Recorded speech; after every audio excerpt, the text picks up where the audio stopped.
Hello, c'est Hugo de la chaîne Investir avec Hugo. Alors aujourd'hui, je ne vais pas vous présenter une entreprise, ni être dans la rubrique crypto. Aujourd'hui, je vais vous présenter qu'est-ce que le PEA, très rapidement. Alors là, comme vous pouvez voir, on va parler d'argent.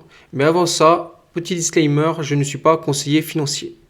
Alors, pour parler du PEA, quoi de mieux que de se rendre sur le site du servicepublic.fr pour nous expliquer qu'est-ce que le PEA. Donc le PEA est le plan d'épargne d'action, est un produit d'épargne réglementé. Il permet d'acquérir et de gérer un portefeuille d'actions d'entreprises européennes tout en bénéficiant sous condition d'une exonération d'impôts. Il y a deux types de PEA, le PEA classique et le PEA PME, qui est dédié au titre des PME et des ETI. Donc les conditions pour ouvrir un PEA, bien sûr, il faut être majeur. Donc les conditions, comme je vous dis, être majeur, c'est un seul PEA par personne. Il y a un PEA jeune limité à 20 000 euros.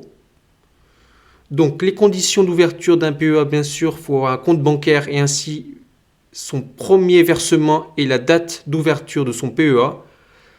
Donc les versements, les retraits, donc c'est tout aussi simple, il faut attendre ou pas la fameuse date des 5 ans de l'anniversaire du PEA pour bénéficier de l'exonération fiscale.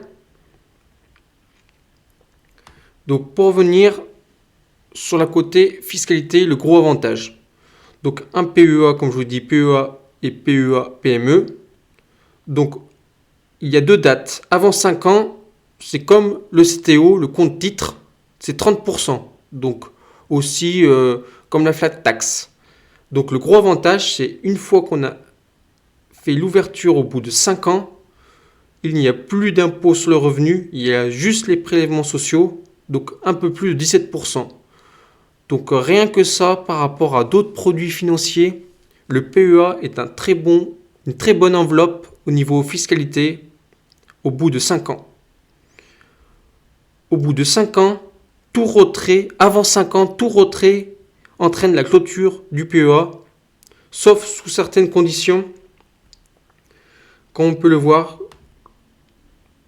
le clôture du PEA, donc les conditions, je vais mettre avant 5 ans.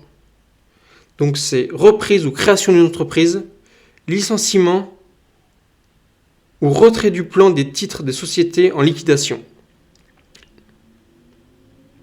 Donc pour revenir là-dessus, le gros avantage, c'est par rapport à l'impôt sur le revenu.